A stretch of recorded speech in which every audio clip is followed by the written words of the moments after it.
Odette.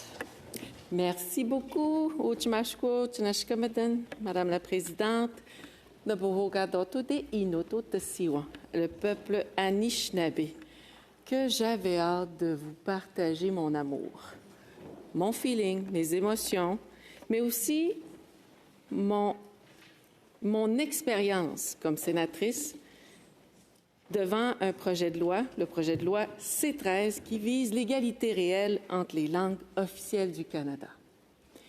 J'ai remarqué en vous beaucoup de passion pour ceux et celles qui vivent en situation de vulnérabilité, dans des régions où le français, on ne le voit pas du tout dans les centres-villes ou dans les affiches, on va juste voir la langue anglaise, écrit en anglais. Mon fils habite Vancouver. Et je veux qu'il continue à parler français, et ma petite fille aussi. Mais c'est plus compliqué. Je vois des choses à travers le Canada, mais je les ai vues ici. La passion, la détermination, mais surtout la peur de perdre. Et ça, je le comprends. Et j'ai essayé de faire en sorte de ne pas vous faire peur. Mais je suis restée fidèle à moi-même, fidèle dans mon approche et mes propos. On a tous voyagé. On a tous caressé d'autres territoires. Et à chaque place où on est allé, la langue, c'est la première chose qu'on entend. Des fois, on remarque la différence. C'est ça, la langue, qui fait que nous avons une identité, une culture, une relation avec le territoire et aussi des droits, des responsabilités, une histoire, une vie contemporaine, mais aussi une aspiration pour demain. C'est la même chose ici, au Canada. C'est la même chose ici, dans cette belle grande chambre.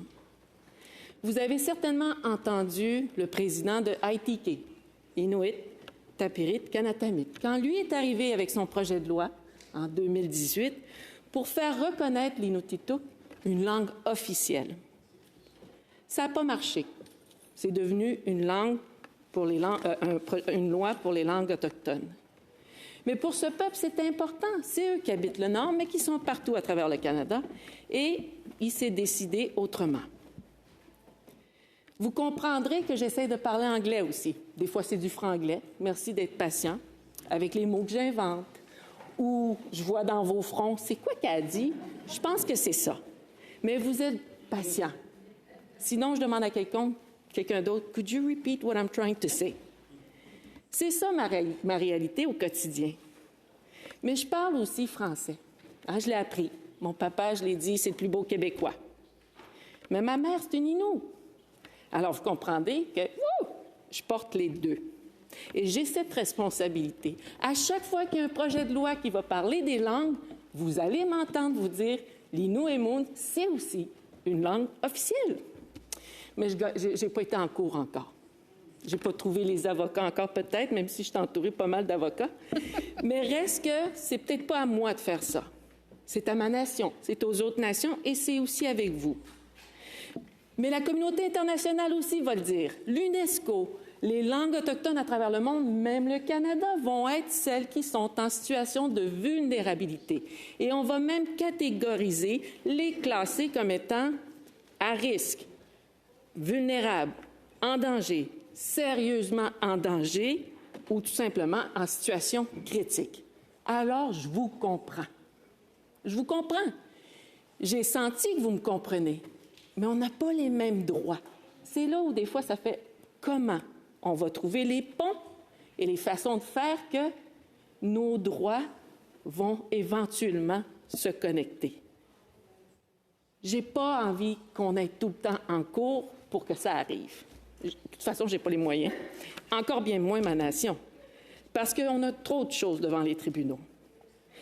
C'est aussi une dualité qui va m'habiter quand je regarde le projet de loi, parce qu'on va défendre le français, qui est important, super important. Je vais remarquer aussi pour la situation anglophone, situation de minorité, c'est la même chose pour les Naskapi, les Inuits, les Cris, qui ont été imposés par l'anglais. Mary May Simon, on lui impose l'anglais et elle ne peut pas étudier en français. Et là, avec ce qui se passe au Québec, ça devient une autre barrière juridique et systémique. Alors, une autre crainte qui s'ajoute. Et j'arrête pas de poser la question, confirmez-moi, parce qu'on entend le mot « charte de la langue française », que ce ne sera pas un outil juridique pour empêcher les nations qui sont en train de contester ça devant les tribunaux au Québec. On me dit non, on me dit oui. Alors, dans les études ou dans les analyses, ça va être important de s'assurer que cet angle-là, on l'ajoute pour être sûr que des fois, on fait des choses, mais c'est plus tard qu'on réalise qu'on doit s'ajuster. Ça, vous ne pouvez pas me contredire, là. S'il vous plaît, pas là-dessus, mais je sais que c'est précieux quand on est toujours en situation de danger ou de précarité. Vous avez entendu votre collègue, il n'est pas là, mais je vais quand même le nommer, sénateur Dante, qui trouvait qu'on manquait un moment historique pour rajouter les langues autochtones dans le préambule ou d'en faire mention comme étant les langues fondatrices. Qu'est-ce que ça leur aurait fait? J'ai juste 60 amendements pour vous ce soir là-dessus. Joke inou. Non. Non. Mais tout ça pour vous dire que je suis convaincue que dans 10 ans, on va l'ajouter.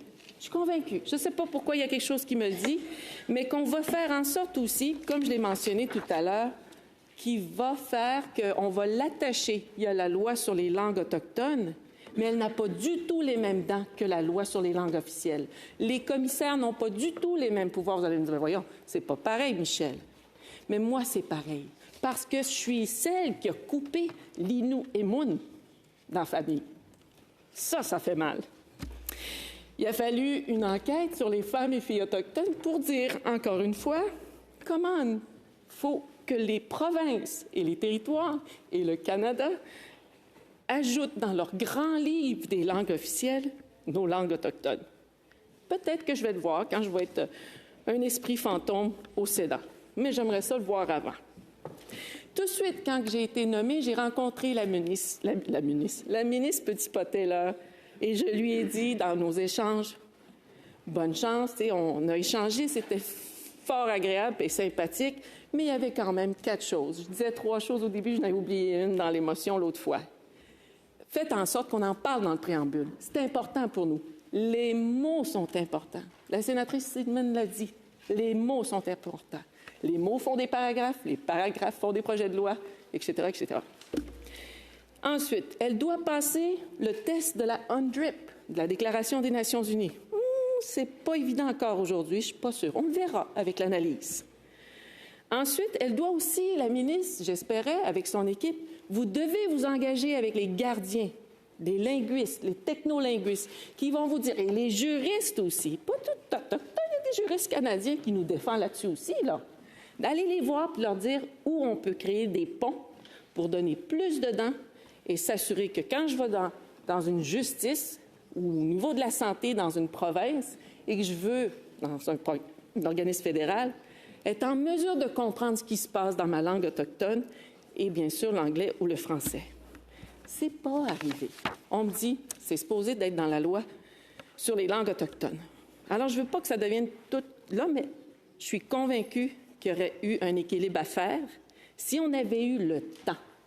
On m'a dit qu'ici, nous avons le temps. J'en ai jusqu'en 2040, je pense, du temps. Qu'on va avoir le temps d'analyser en profondeur. Bien, je vous dis que celle-là, ça a été vite. Trop vite. Au point où, émotivement, ça a brassé entre des amis et collègues. Celle-là, j'ai eu de la difficulté à l'emballer.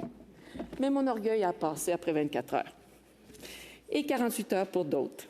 Mais assurons-nous que quand on se lève et qu'on vous dit réconciliation, et je vais terminer avec ça, qu'on dit commission royale d'enquête, qu'on dit commission d'enquête sur les femmes autochtones, commission de vérité et réconciliation, les Canadiens, le gouvernement a ordonné de faire ces choses-là pour vous donner des projets de société, notamment les langues. Comment harmoniser, comment cohabiter, comment faire en sorte que aujourd'hui, j'ai 17 ans, même si j'ai 51 ans, à cause d'une loi sur les Indiens, je puisse, moi aussi, avoir ces droits-là et ces protections qu'on va donner aux communautés minoritaires linguistiques. J'ai confiance. Je suis patiente. Des fois, je ne le suis pas. Mais je ne lâcherai pas. Je ne lâcherai pas. Il y en a qui me connaissent. Vous ne me connaissez pas? Bien, maintenant, vous le savez. Je ne lâcherai pas. Alors, pour moi, dire que M. Mark Miller ou prochain ministre qui a des relations avec les Autochtones ou prochain ministre qui a des relations au niveau de la santé avec les Autochtones ou du développement économique et qu'on lui refuse de traduire en langue autochtone une réussite entre la nation et le gouvernement par un ministère fédéral, je pense que là aussi, il faut l'ajouter dans l'étude pour être sûr que qui prend la responsabilité. Et que si je peux un jour dénoncer quelque chose auprès d'un commissaire, bien que le commissaire a du poids pour faire des bonnes recommandations, pour faire en sorte qu'on ne se fasse pas peur quand on veut amender ou donner plus de dents à cette loi-là. Enfin, j'espère que vous allez revenir. Dites-moi qu'un jour, on va travailler pour faire en sorte que les peuples autochtones vont avoir le droit à 5 % de musique dans le CRTC. Et non comme considéré musique étrangère, alors que c'est moi qui vous ai accueilli quand vous êtes arrivés.